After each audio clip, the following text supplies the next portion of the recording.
Tinokuchengamidza muchirongwa chenyu chemasecret namaconfessions. Zita ndinoitwa iye Glory. Welcome back to this episode. Nezuro rega ndingoti vedwe sorry handina kukwanisa kuposta pamwe pachiona munhu anozombonetawozve. Munhu mubvumirei kuti adete. Asi I hope you had a wonderful weekend. Regai titange nenyaya yedu yekutanga. Makasimba here ndaivawo single ndichibva a very painful divorce yakandisiya ndakasauka ndichitaura ndoga. Uri kure waigona kufunga kuti mukadzi uyu aipenga vatete, izvo kwete, aingova matambudziko oga oga. Ndakambochovha ndiri single vatete, zvekunzi I love you ndainge ndisingadi kuzvinzwa. Sahwira vangu Ruth vakambozama kuda kundisotera machinda 1 or 2, asi ini hangu zverudo zvaive zvandiramba. Ndakaudza shamwari yangu Ruth kuti zverudo vasanditsvaka, asi vakanzwa kwekutsvaka mari, aiwa ngavandiudze. Ndaive ndawesta time zhinji vatete ndichitsvakana nerudo. Ndakazvigamuchira kuti unodiwa uchizvarwa, wozodiwa kana wafa. Pakati apa unozvionera wega.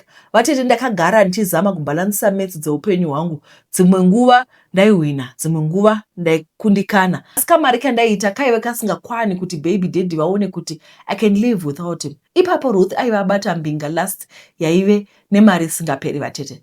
Asi kuti unyazoziva kuti mari iri kubva kupi zvanga zvisina explanation. Asi otoona kuti muchinda is living large, haana stress kana. Zvechikafu chinoita mazita nemasenemu zvaive zvisiko. Kuti yogati yemwana, serefita ragogo, mazondo ababa, itori sign of poverty. Iya kana chikafu chichiita mazita.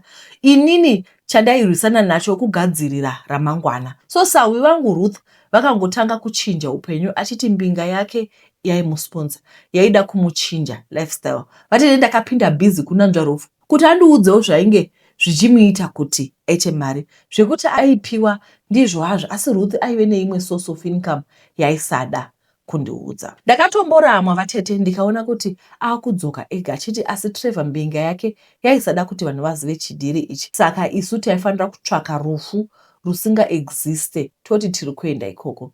Zvaiva zvisinganetsi. Mbuya vangu, mai vanozvara baba vangu vaiva vakashaya ndichiri kwandimurwa.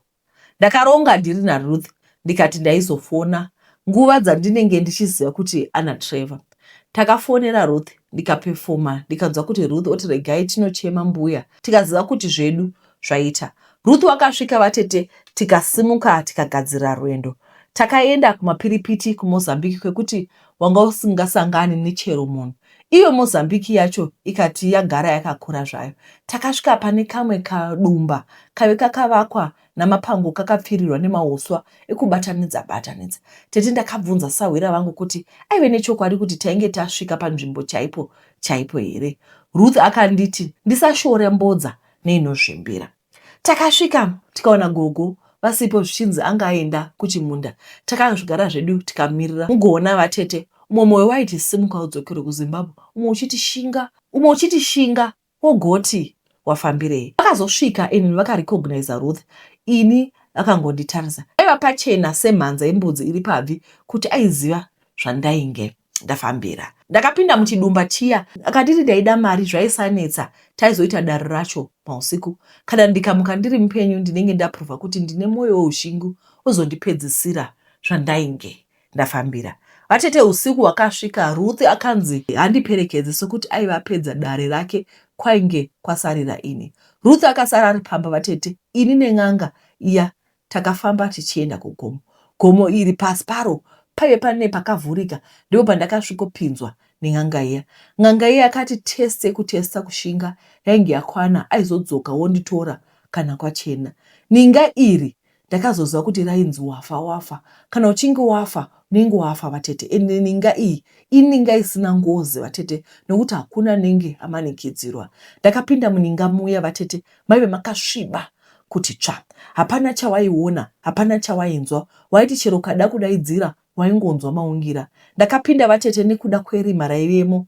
Ndakatanga kunzwa kutya, kunzwa hana yangu kurova kuti dididi. Hana yangu wairova vatete kuita senge ichabuda mukapartment mayo kuti uibatire maoko. Vatete kuti udzokere shure ubude muninga iyi, vaiti wainge usingazivi kuti ninga iyi iri kubvepi ichiendepi. Ndakazoshinga ndikagara. Pasina nguva vatete ndakanzwa pane zinhu zihombe riri kuzvizvuva richifamba richiuya kwandiri. Zinhu iri raitonhora vatete, rakasvika rikandinanzva makumbo angu. Randinanzva kudaro kutonhora plus kunanzviwa vatete, ndakaziva kuti yaiva nyoka, ende nyoka yacho yaiva hombe kwete nzvenzvana. Yakandimonera kubva kumakumbo ichikwidza vatete ichiuya kumusoro uko. Vatete paduku paduku mainzwa kuti pane afa akagara nekuda kwefiya yandaiva nayo. Hana yangu yairova ndichiti dai kwachiedza. Imwe pfungwa yaiti ko kana munhu akafa paprocess iyi mutumbi wake unoendepi. Pfungwa iyi yaindirovesa nehana yanga yagara ichirova nechekare. Nyoka iyi yakandimonera kusvika makuseni. Ndainge ndachionda zvino vatete nokuda kwekutya. Kwakaedza mbuya vakafuma vachiuya kuninga. Pavakangotaura inzwi ravo so, nyoka iya yakazvimononora very fast kutoshaya kuti yaendepi. Imwe pfungwa ndakazvibvunza kuti asi mbuya ava ndivo vaisanduka kuita nyoka here. Vatete mbuya vakangoti ndainge ndapasa test yekutanga, ndaive ndakakodzera kuti ndirombe sokuti ndaive ndakashinga, so paive pasarira one test ubva vandipa mushonga wokuti ndiite upfumi. Ndakanosangana naRuth akaratidza kufara kuti ndakabuda muninga ndiri mupenyu. Takadzokera mudumba mambuya. Dumba racho raingova 1 room rakadivhaidwa nemaketeni. Vakanditi ndipinde kuseri kwemaketeni. Kuseri kwemaketeni kwaive mune chitunha chechirume chaive chakatonhora kuti no. Vatete ameno vaiva baba vano murume wani ainge afa. Kuti uti akafira muninga chitunha ichi chakawanikwepi waibvunza ani. Ndakasangana pabonde nechitunha, asi zviri strange pachitunha ichi nhengo yacho yaitoshanda zviri perfect. Mbuya vakauchira maoko vakati ndaive gambakadzi, so ndakakodzera kunoita mari zvangu. Ndakati ko mushonga yacho yekuita mari, vakati hapana mushonga wavaindipa. Zvandainge ndaita izvozvo waitova mushonga mukuru, asi pane mhiko yandaisafanira kutyora, ndaisafanira kusangana pabonde zvakare nemunhu mupenyu. Takadzoka kumba vatete, hapana aitaura neumwe. Umwe mwoyo waidemba kuti dai ndakagara ndisina kumbotsomana nawo sawira vangu Ruth, ndisina kumbopinda bhizi yakadai. Ndakatanga kuita mari, munongonzwa imi, madeals akatanga kungoputika, asi every mwedzi kana ndiri kunguva vatete pane munhu anouya achisangana neni pabonde. Vatete munhu uyu handimuoni, asi ndinofunga kuti chitunha chiye chandakasangana nacho pabonde. Kurara kwandainge ndaita nacho taive tatochatiswa kusvika murufu. Imwe mari ndaimuka iri mumba vatete, kuda nyoka yekundimonera plus chitunha zvakaita partnership. Ndirarame soft life vatete isina kutambudzika. Kugara mundege kwakava kudya kwangu. Mota ndaidhiraivha iwo mazi fuel guzzler, mazimota mazombe, ndisinganzwi kana kurwadzwa kwazvo nokuti mari haizivani vatete. Hembe ndaipfeka maexpensive labels. Ndinoshopa kuItaly, chinoshopa kuFrance. Asi ndiri munhu. Umwe musi ndaive ndamwira doro rava musoro, ndakasangana nehambura makaka yomurume. Aiva perfect package. Takatorana tikaenda kumba. Vatete zviya zvekunzi ndisafa ndakasangana pabonde nemunhu mupenyu zvainge zvichafungwa nani. Ndakanosangana nemurume wandainge ndasangana naye muclub. Tichingopedza murume akachema kuti wandiuraya. Nhengo yake yaive yaita mamota vatete, yakasanduka kuita navy blue, yaisatarisika. Murume mukuru aibowa kunge mombe. Ndakamumhanyisa kuchipatara, asi sadly hana kurarama kuchipatara. Ndakanyemba kuti ndaive ndamunhonga parod achiwira. Maida kuti nditi kudini. Ndakadzoka kumba vatete, ndikachema zvakaipezisa. Ndaiva ndaurayisa munhu asina mhosva. Yatova ngozi yandatakanura. Ndakakungura kuti asawira vangu vaive vandibatisa mazimbe anopisa. Ndaive ndatsva. Pandakati ndibatwe nehope, mbuya wekuMozambique vakapinda murumu mangu kuti nditi vakaziva sei pandogara, okuti vakasvika sei handizivi. Unogona kufunga kuti vakabhururuka. Vakanditi vanotyora mutemo vanofanira kupanishiwa. Ndakarohwa nezvinhu zvandainge ndisingaoni. Mbuya vaive vakagara pachee ndichibhurwa kane. Yowe, maiwe, tsvimbo dzainaya left, right and center. Pakabuda mbuya vatete, tsvimbo dzikabva dzamirawo. Ndakasakara vatete, ndikatova marwadzo. 3 days ndichitova marwadzo. Apa ndakaurayisa munhu. Handina mufaro, mari ndinayo, asi mufaro chaiwo handina. Apa murume uya wandakasangana naye ari kundinetsa vatete achiti wakandiurayisa. Nanhasi ndinochema navasawira vangu Ruth ndichiti shamwari wakandipinza pataiti, ndiri kuchekwa nerakagomarara. Nhamo yandiri kusangana nayo vatete, unoona kuti asina mari ane rugare ruri nani. Naye Ruth wakadi kunditipira kuti kuromba kwacho kune makwenzi, kune hidden clauses. Contract yacho yekuromba iri kurwadza, asi sawira vangu wakandikanda rufuse mubhutsu. Vatete, yangu kesi ndeyainonzi rakazvirova rikashamba, sokuti matambudziko andakasangana nawo vatete ndeyekuzvitsvakira. Gore rapera ndakawana mukana wekuenda kuThailand holiday. Nyaya dzandaingonzwa ndedzekuti kuThailand chero uchifamba uri woga usina mumwe munhu waunenge waenda naye kunenge kuchingori safe. Ndakaronga solo trip yangu zvakanakisa zvinengei, tengei matiketi angu, kubhuka hotel, ndakasimuka ndikaenda kuThailand. Vatete, aiwa ndakava nenguva yakanaka. Ndakafambawo kumamaketi ndichitsvaka zvekunovigira vanhu kumusha. Iniwo ndakazvitengerawo a few things, kusanganisira imwe bracelet yaiva nemablack beads. Ndakangoti ndichiiona kwava kutorwa mwoyo, yaita senge iri kundidana. Holiday yangu yakapera zvakanaka. Kuti munhu ambofurwa nemhepo kana mari iripo hazvina kana mweya wetsvina mukati. Ndakadzoka hangu kumusha kwava kupa hama neshamwari zvandaive ndavatengera. Ndakadzokera kumahwasus angu, asi ndaiti kana ndava kurara bedroom mangu ndainzwa kuti mune heavy presence. Presence yakunzwa kuti mune something chirimo, asi chausingakwanisi kuona. Ndakangoti kuda zvimwe inyaya yekuti ndakaita nguva ndisiri kuraramo vatete, ndosaka ndaifila kudaro. Mablack beads aya ndaimagarisa pachest of drawers vatete, neimwe jewelry yangu yandaiva nawo. Chaindishamisa ndechekuti humwe ungwanda-ngwanda hwema-earring nemanecklace angu waimuka uri pasi. Chaingosara pamusoro pachest of drawers yaiva bracelet yandaive ndabva nayo kuThailand. Zvinhu izvi zvakaitika kwemazuva vatete. Kumahasuzu kwangu zvinhu zvakatanga kuita manyamamire nerongo. Hapana chaifamba, kuita senge paiva nechinhu chaiva chakabata upenyu hwangu. Rimwe zuva ndakanzwa senge mumba maive nemunhu airongedza nechekusaidi rekuchest of drawers. Ndichibva kuhope ndokuona, hai mani, pane kachembere kakaita kechirungu kakamira pachest of drawers rangu. Pandakabwaira kuti nditarise zvakare, kanga kadisappear. Ndakamuka ndikazviudza kuti hai, mabhidzi aya aisava normal. Pane chaanga anacho chaikonzeresa maproblems mukati meupenyu hwangu. Ndaive ndakakakatana nemhepo dzekuThailand ndisingazivi ko kana dzaisambova dzekuThailand dziri dzenyika imwe kwakabva mabhidzi. Icho chaindikweva kwaari haisi mweya tsvina here yaida kukonzeresa havoc mukati meupenyu hwangu, ichikonzeresa mvonga. Vatete, ndakafuma ndichipisa mabhidzi aya, ndakabatanidza ndikaona kuti ndiwo ari kukonzeresa maproblem muupenyu hwangu.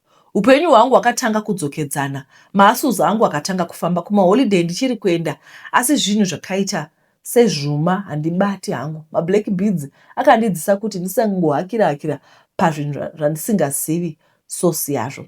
Hezvo vatete, ndaiva ndatora mweya wekuThailand ndikandundurudzana nawo kusvika mumba mangu kuZimbabwe. Vamwe vepano kana muchitenga zvinhu dzidzai kunamata nezvazvo. Kumwe kwatinoti kuroyiwa vatete, hakutombori kuroyiwa. Mamwe maproblems atiri kuzvitsvakira toga. Makasimba here tete? Zita ndichazviti Lucia. Ndine nyaya yanguwo yandinoda mundiposterewo kuda ndingabatsirika, uye ndichange ndichitevera pamwe nekuverenga uye macomments. Tete, kunyora kudai mwoyo wangu wakatsemuka chose. Ndiri mukadzi ane makore 26. Ndakaroorwa asi handina mwana, kwete kuti handizvari. Tete, ndichiroorwa murume wangu akanga asina kumborora, asi ainge ane munhukadzi aive nepamberi pake. Tete, kuzoziva izvi ndatova nepamberi pemwana wangu. Zvisinei ndakangozviita take it easy, but mawani akatotanga ndabara mwana wangu, ndichamuti chipo. Mwana aifarira baba vake. Mukadzi uya nefamily yemurume vaiwirirana. Zvakatanga kundinetsa kuti munhu wekunze anodikwa kudarika wepamba. Zvisinei, ini nemurume wangu takaona zvakanaka kuti tinotsvaka panoti pedu pekugara. Takatengawo stand yedu. Mwana wekunze uya taingomuchengeta, but mukadzi uyu anga achitoda zvekuroora. Zvakasvika pakuti andiudze kunun'unu kuti mwana wako achafemera pasi sembambaira. Zveshuwa mwana akangoita sudden death. Nekurwadziwa ndakangoita pamupaviri, but handina kumbomubata muruoko mwana wacho. It was 2020. Zvino pane nyaya yangu ndoitawo sei?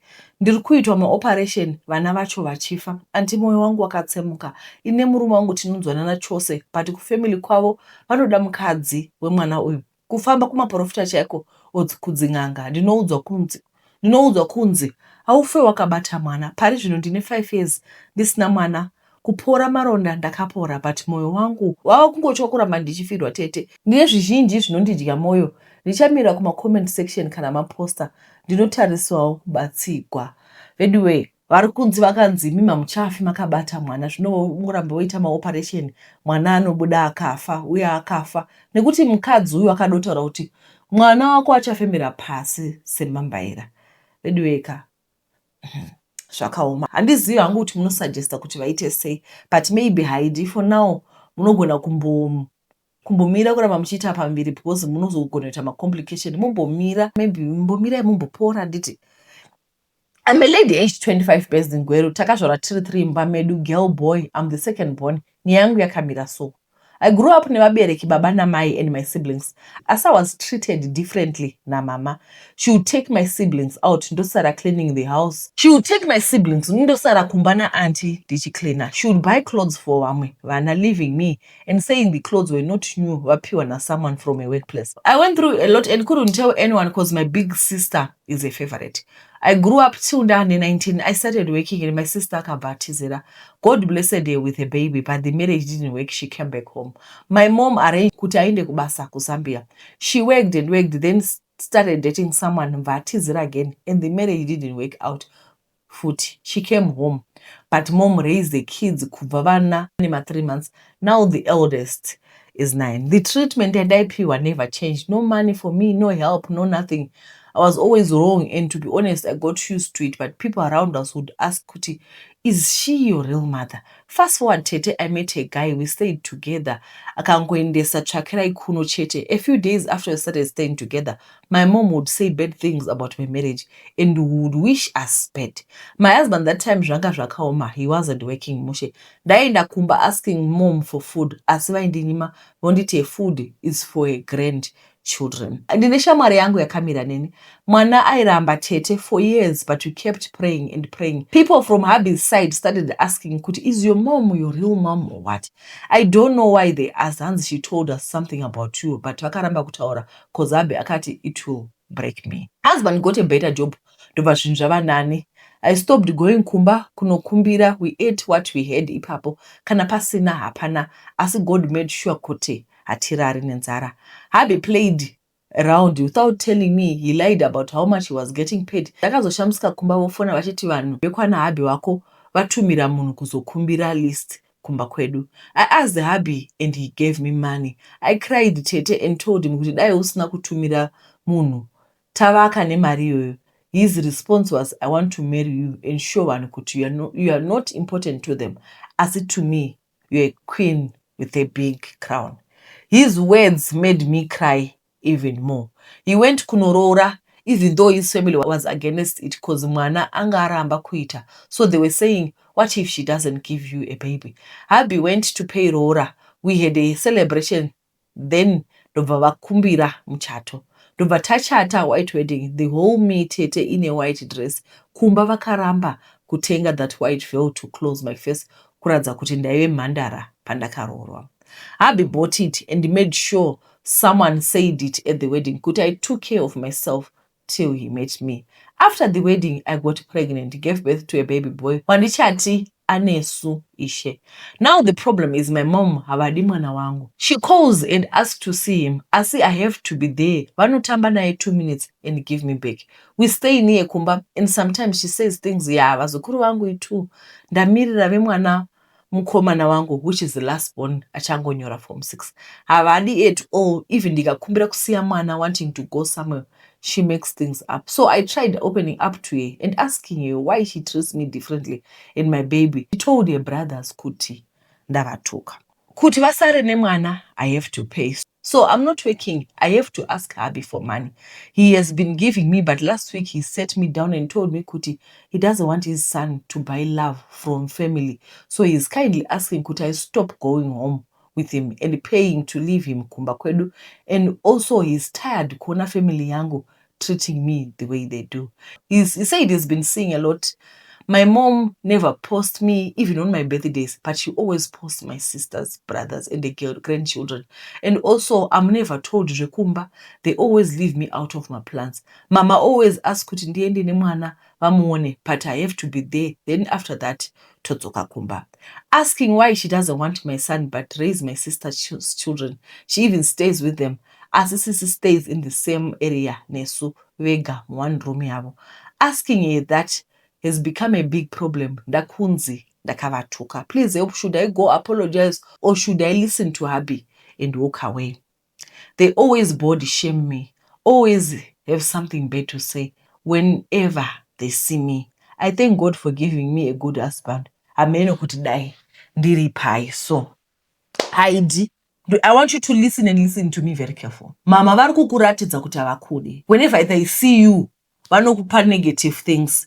She doesn't post happy birthday mwana wangu. Havadi mwana wavo, vanokubhadharisa. Havadi muzukuru wavo, vanokubhadharisa kuti vasare nemwana. Saka ndiri kuti kana kuri kuti kwawakaroorwa vanosvika pakubvunza kuti ndimai vako here. What kind of a woman is that? I also need you to start choosing you. Ndoziva kuti mama raised you, she's your mother or she's not. Neniwo ndatowa nequestion ndiri kutofunga kuti kasi ndi-step mother vako. It's okay to love people from a distance. I know kuti you love your mom, you love your family, but they don't love you. But no, they body shame you. Whenever you see, unoza vanhu vari negative, vaiva ndiri kutoona kuti vanhu vari negative zvokuti ukaenda kunovaona ndine dzimwe shamwari so dzekuti ukanodziona paunodzoka uchifila less of a human being. Unofila unge uri chimbwanana. This is what your mom is doing. Avoid people like that. Avoid people with a negative energy. Stop going with your child kumba kwenyu. Because mama wako avamudi or stepmother, I don't know that woman, whatever she is. She doesn't love.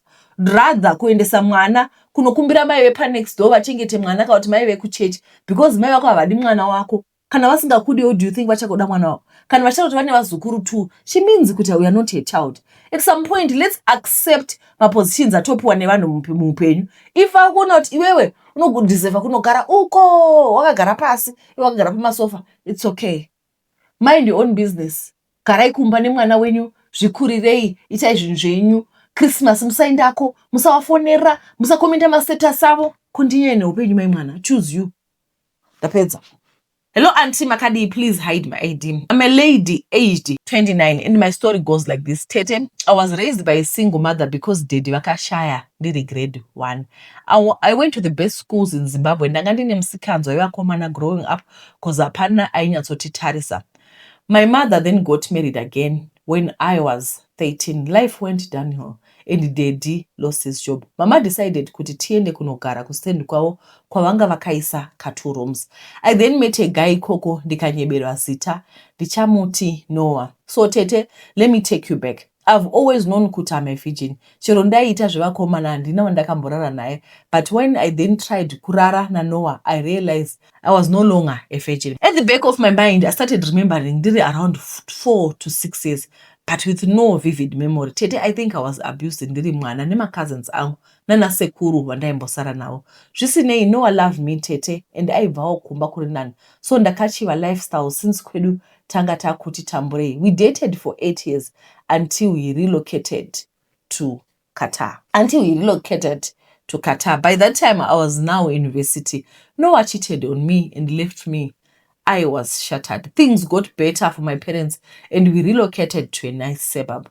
The depression made me to start drinking and I was now in my final year. During those days, I dated a married man ndikaita nombo. He didn't want it and I said,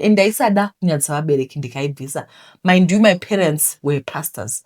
One day I went to the bar after lectures and met a guy, Tichamuti Gray. Gray was kind, Tete, and a very loving guy. We exchanged numbers and in no time I decided to give him a chance after some months of being single. He even introduced me to his family and asked to see my Tete. I thought aitoda kurora until azondudza kuti arikuda kutanga apedza his masters. So I had to wait for 3 years. Tete, I did not want to wait for another guy and get heartbroken again. I cheated on Gray with the man I'm married to right now, Tichamuti Ben.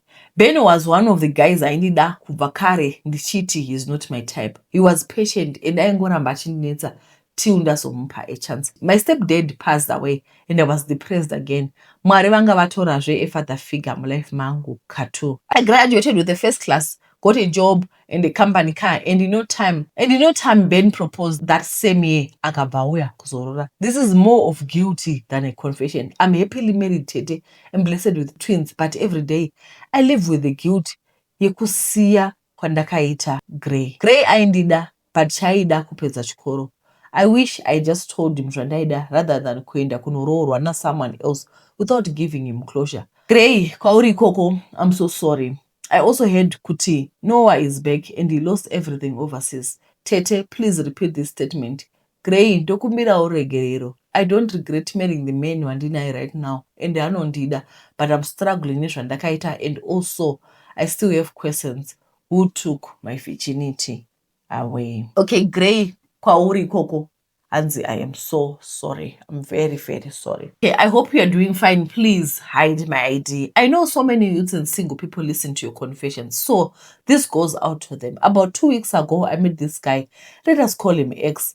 I've known X for some time back. In the days we were not so close, Tete. This guy started texting me from nowhere, and I was like, okay, let me go with the vibe. As something bothered me, his wife passed, but he seemed unbothered about it, to the extent when people offered their condolences, he said, don't feel sorry for me. That was odd. One thing I've come to learn is that it is easy to identify mono. Akarumba, we just turn a blind eye. Tete, this man's world wasn't making sense to me. He explained how he got the job, but still something felt uneasy since I stay in country A. He went back to Zim saying, you will come back, but I wasn't eager to see him. I remember asking God to send him away. If surely Kanaka Batamshunga Tete, that man came back to the country but didn't see me. He just went straight for the program he followed and went back to Zen. Here is a takeout. Please, if you find a widower or a widow, don't go into a relationship with them without finding out exactly what killed the other partner. If you go out with a divorcee, ask yourself, if money was there, the person lacked nothing, peace was there, what then caused them to still live? Trust me, she's a woman like you. If all was well, she could have stayed. Don't be blinded by the money. And finally, trust your guts. If you think munhu akaromba, it means akaromba. If your spirit is sensing it, please believe it. Sometimes your body rejects people around you and you ignore it simply because you want your bank alert. Trust me, it's not worth it. For those who cover themselves in Prada shoes and that one wearing pata pata, they are both stepping down. Trust me when I say it's not worth it. God save me. Have a blessed day. Alright, tine nyaya inotevera zvakare. Tete, please hide. Ndinokumbira kuti mundibatsirewo, ndapererwawo. Ndakamboteerera story yamakaposta the other day paTikTok yemusikana akadhisa boyfriend. Ndokumbirawo Tete mundibatsira kundipawo namba dzake. Ini Tete ndafunga kudhisa murume wangu. Ndanzwa nekuenda kumachechi handibve, asi zvaramba Tete. Chandisvitsa pastage iyoyo ndechekuti murume wangu anohura. Dai kwanga kuri kungohura chete. Tine vana 5 izvezvi akuda kundidzinga pamba nevana kuti iye auye kuzogara negirlfriend yake Tete. Dai ndanga ndine hama, ndaipoterawo nekuhama. Zvino handina hama Tete, ndiri nherera. Vana vangu ndovaisa pai, ndovapei chekudya Tete.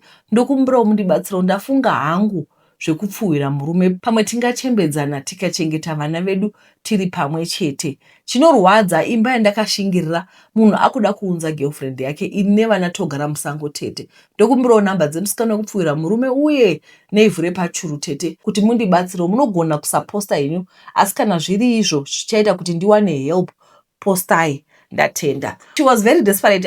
She called me, ndandiri kuchechi, but vakati vedwe. Mama, tisati taenda pakudlisa murume, imi musabvuma kubuda mumba. Kana kuri kuti munhu anoda kunzodanana negirlfriend yake achinogara negirlfriend, imi mune vana 5. It's not gonna work. Munotoenda kukoti munowina nyaya. Murume kana kuri kuti anoda girlfriend yake, ngaaende hake negirlfriend yake semaonero angu. Kumupfuwira hamuchemogona henyu kumupfuwira. Asi panyaya vana ngavasabuda mumba kuti baba vagare mumba. Imba yamakashandira sekutaura kwenyu, never allow that to happen. Musabuda. Makadii Tete Glory, I need your help. Ndine nyaya iri kundishungurudza. I don't know kuti ndingataura nani. You are the first person I'm telling my story to. Inini I was raised by a single mother. Amai vangu vakamitiswa kuchikoro.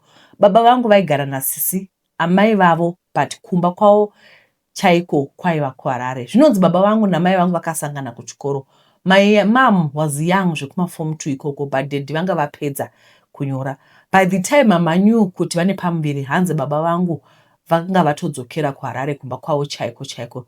Zvinonzi amai vakamboedza kuenda kunotsvaka baba vangu kuhama dzauko, kuvazivisa nyaya yepamberi, but hanzi baba vangu vakatobuda kunze kwenyika soon after vapedza chikoro. So I'm not sure kuti chii chakazoitika, but I think pane kakunetseka kwakaitika.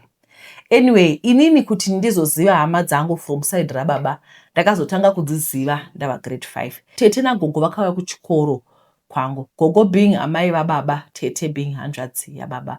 Vakauya kuchikoro kwangu vakazviintrodusa and vaitoda kunditora but ndakaramba. Indakakura ndichichengetwa nagogo amai vamama. Mama vaipota vachiuyawo apo neapa. So tete nagogo pavakasvika ndakaramba ndikamhanya kuna gogo vangu ndikavaudza kuti pane vanhu vauya vachida kunditora. Gogo vakabvunza surname ndikataura zvikanzi yes ndidzo hama dzako but wagona ukatiza because hazviiti kuti vakutorere kurodhi. Vanhu ava vakakuramba ende mai vako vakatambura kukuchengeta, saka ukaona futi uvaudze kuti vasvike kumba. So vana tete vakazouya vakakumbira zvakanaka ndobva ndatorwa kunogara navo. Ndakatanga kugara kuHarare kumba kwagogo mai vababa. Gogo vaindida, paigara vamwe vazukuru ende vaipiwa mabasa ekuita but for me gogo vaiti I should not do anything. I remember one day ndatokura, pfungwa dzangu went back to my childhood and I remembered pane rimwe zuva gogo pavakati vanoda ndirare murumu mavo. Pane zvavakandiita that night because I remember makuseni acho vakandibvunza kuti wanzwei.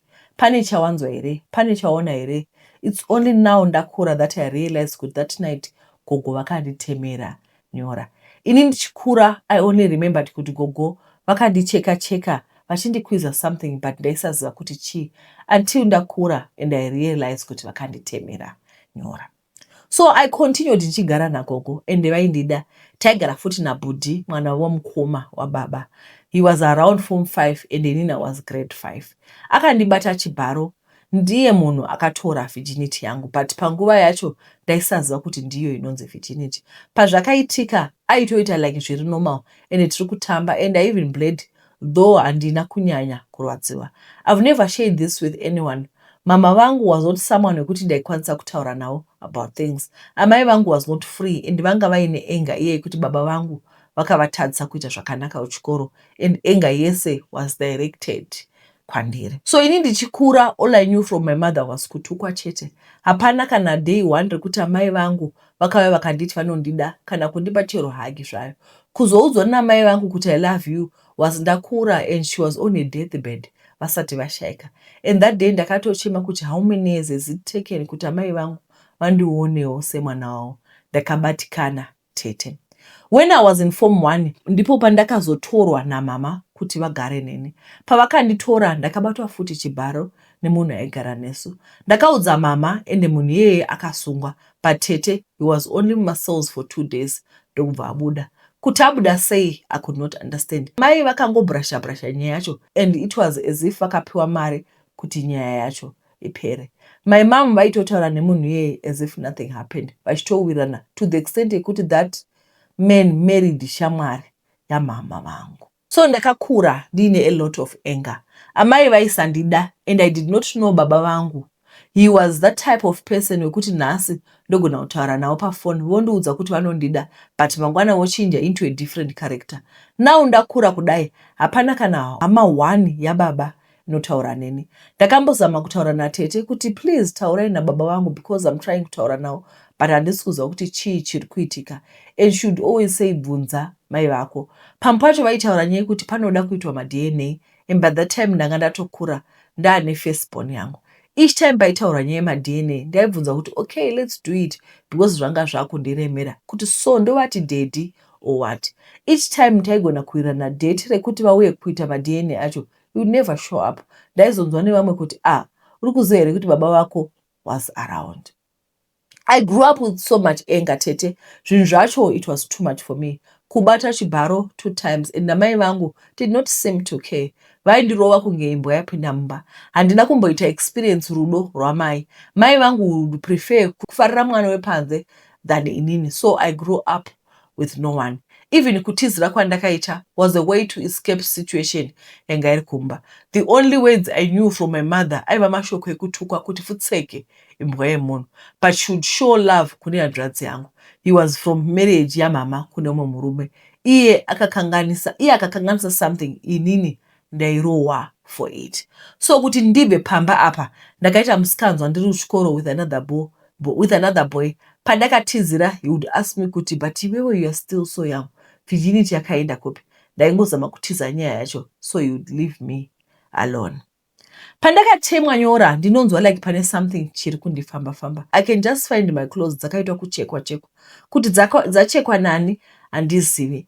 Ndinoshanda but ndikatambira mari ndinosara ne1 rand zvekuti I will not even know kuti mari yapera sei. Murume wangu is another story. Ndine 15 years ndiri marriage but handina kumbobvisirwa kana tsvakirai kuno kana chii. Hapana chaanoita, rent is on me tete. Mari handinohura ishoma. Ndine vana 3 and they need fees. I try kuti okay inini rega ndibhadhara rent then you bhadhara fees and he says okay but hapana chinobuda. Asi pane zvekutoitika kwaari here or what. Nezuro ndakafonerwa kuchikoro zvikanzi vana ngavasadzoka next day kunew term because ndine chikwereti chihombe and I'm failing to pay. Even chikafu kungobatanidzawo. Ndine kamwana kangu kane graduation negrade R mangwana pandakatadza kureza 850 rand iri kudiwa. Ndiri kubatikana nezviri kuitika mulife. Ndofunga nhamo yangu from childhood. Mai vangu died 3 months ago. Vakashayikira kwandiri. Vaigara kuKempton Park.